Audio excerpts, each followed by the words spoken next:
Help me! Help me. It's a trap. It's a trap. We made a very strong point of trying to stay true to the original film, which was a real jungle with real actors and a real guy in a suit. So we tried to stay true to that and be faithful to that. What I really loved about the original movie was that it was a sort of a hybrid film. You had what started off as a traditional commando-type Arnold Schwarzenegger action film, where you fall in love with the characters and you follow them on this journey, and then it starts turning into a science fiction alien-type picture. The first Predators was groundbreaking because nobody had ever seen that whole mythology of that animal in the first one was so fascinating. The fact that he could see infrared. So that's the neat thing about the first one, that broke so much ground with people. The visual effects have gotten better, more sophisticated, because that's where technology's taken us. But in the end of the day, it's what is the story? Because that's really what people want to come and see. This one we wanted to do sort of the same, go back to a character-based movie where the predators could easily just be the characters themselves. They could kill each other off before they got to ever meet one of the creatures. So we wanted to have that sort of tension within a group, uneasy alliances, and get it to a point where you almost forget that there's going to be creatures in the movie. I'm here, kill me. Come on. We had a few lines of dialogue and a few beats that we paid homage to the original film with. But at the same time, we did try to do something that was a standalone film. So though there are nods, we didn't want to, ride on his coattails or anything. This planet is a game preserve. And we're the game. Robert had written a draft, I believe, in the 90s, and based on that draft, Fox had approached two screenwriters to refresh it, because all of the ideas, though very original and strong at the time, some of the ideas had been done since. Mine really couldn't be done. It was more Avatar than Predators. I mean, there was a lot of creatures and there was a lot of things going on the planet. He wanted to take it just more about the hunt and more about the chase and more about the suspense of that. So it was a cooler direction. It was much more economical, not just financially, but really story-wise. It was more economical and cut to the bone and cut to the emotions more. So it was a good choice. I was really in love with the concept, though, of the most dangerous game, of hunters being hunted. And I thought that was something that was very appealing. Well, this film is about predators, alien and human. I think that's what the beauty of this film is that the monster isn't who you think it is. And a lot of times we point fingers, but sometimes you just have to look in the mirror.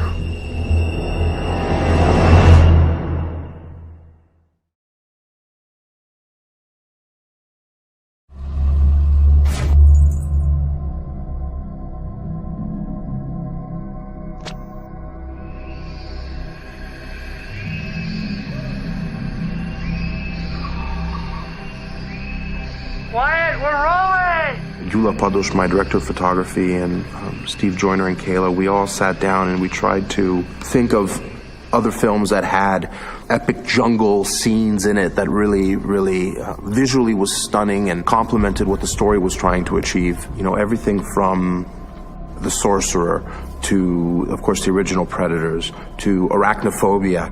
I think there was a wide range of films that we looked at. We all agreed that these jungles can't be the beautiful, lush, jungles that you see in Lost, or, you see. We definitely knew that the jungle had to complement the predator.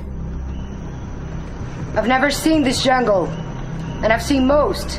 We ended up actually doing something a little backwards for the locations guys. We sent a Texan to Hawaii to find the locations, because he knows what's here that can match. So we sent Logan out there to find things that could look otherworldly, but that then could be brought this way, and along with things we could build, make it happen. Hawaii wasn't the first choice. We looked at quite a few jungles. We explored Puerto Rico and Mexico, China even. So there was a pretty broad net cast to find this perfect alien jungle. And we ended up in Hawaii because it has a great look. It doesn't have a specific feel to it. Like, it's not, you don't see it and go, hey, we're in Hawaii. Predators 2009. It's a tough day at the office, just kind of showing up and hanging out. They have us in Hawaii. It's tough. It's really tough, but somebody's got to do it. We ended up using Hilo, Hawaii as our exotic location because it is one of the newest islands that's been formed.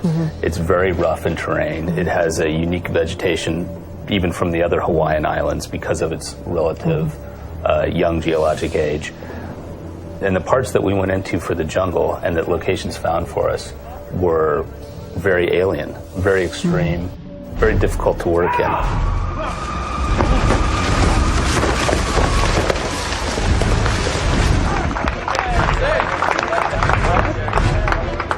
From the very early things I've done, I was always very lucky to be surrounded by stuntmen who were extraordinary at what they did. Jeff Dashnaw were just incredible, and the things that they were capable of doing and doing them safely was impressive. It was really impressive. I'm gonna do my own stunt. Check that out. That's the drop that they're doing today. Oh my God! That's crazy.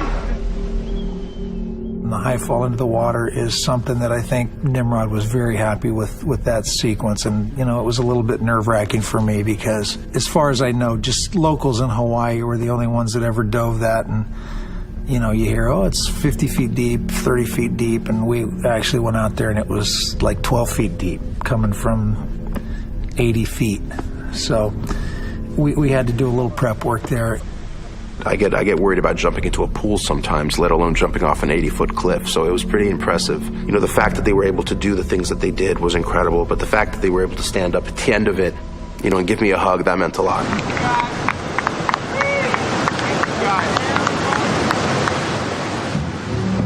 Extras all in! Extras all in!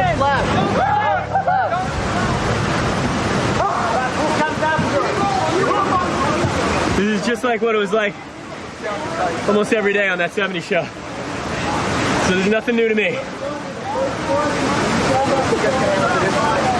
That was so much fun. Oh my God. You know, when I read this, I thought, this isn't really gonna happen. It really happened. It's unbelievable, man. Very cool. There were a few locations which we tried to match to Hawaii, which we actually found practically here in Texas. We also found a lot of locations that were very otherworldly, alien looking, not far from Austin. So, Austin is weird. So this is Hamilton Pool. It's a county park.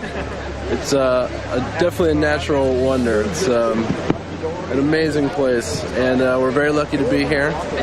We had to put a lot of environmental concerns at the forefront to be able to work in such a sensitive area. And we were very lucky to have the county cooperating with us and letting us be here to film. The problem is we scouted this location about 2 months ago, and there was no waterfall. That's the first part of the problem. The second part of the problem was it was much warmer.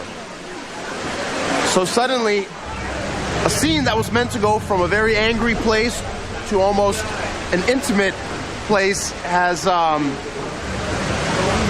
been ruined because we have, though gorgeous, but completely impractical waterfall.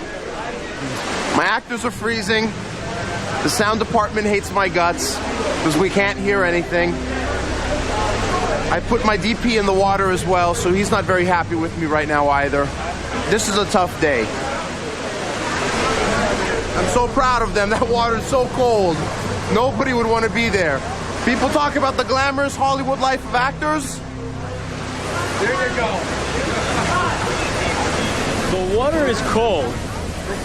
My understanding is Texas is actually in the south, but I guess not. But the air temperature is much colder, so it's great. I feel like I'm earning my stripes, you know? Central Texas has so many weird rock formations, and Texas in general does too. I mean, you go to Big Bend, and it's like, whoa, what is this? And I really feel like if you're creative and you can match it and then create things on a stage that go along with the same thing, then you have the makings of pretty much being able to shoot anything here.